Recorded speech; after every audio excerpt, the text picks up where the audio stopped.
Ang mabuting balita ng Panginoon ayon kay San Mateo, chapter 6, verse 1 to 6 and verse 16 to 18.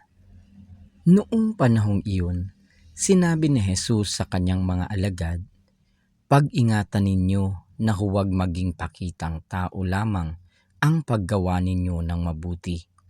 Kapag ganyan ang ginawa ninyo, wala kayong matatamong gantimpala buhat sa inyong amang nasa langit. Kaya nga, kapag naglilimos ka, huwag mo nang ipagmakaingay ito, katulad ng ginagawa ng mga mapagpaimbabaw doon sa sinagoga at sa mga lansangan.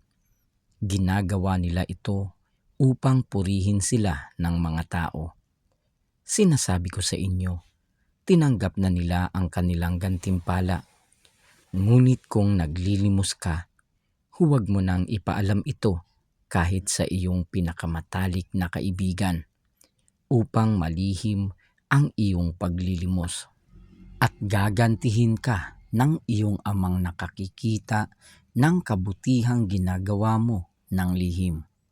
At kapag nananalangin kayo, huwag kayong tumulad sa mga mapagpaimbabaw. Mahilig silang manalangin ng patayo sa mga sinagoga at sa mga panulukang daan upang makita ng mga tao. Sinasabi ko sa inyo, tinanggap na nila ang kanilang gantimpala.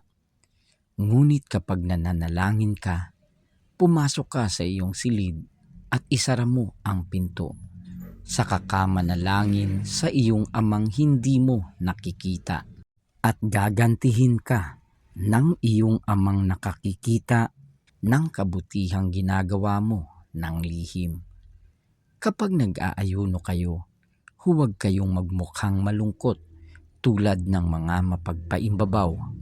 Hindi sila nag-aayos upang malaman ng mga tao na sila'y nag-aayuno. Sinasabi ko sa inyo, tinanggap na nila ang kanilang gantimpala. Kapag ikaw ay nag-aayuno, mag-ayos ka ng buhok at maghilamos upang huwag mapansin ng mga tao na nag-aayuno ka. Ang iyong amang hindi mo nakikita, ang siya lamang nakaalam nito. Siya na nakakikita ng kabutihang ginagawa mo ng lihim ang gaganti sa iyo. Ang mabuting balita ng Panginoon. Pinupuri ka namin, Panginoong Hesukristo.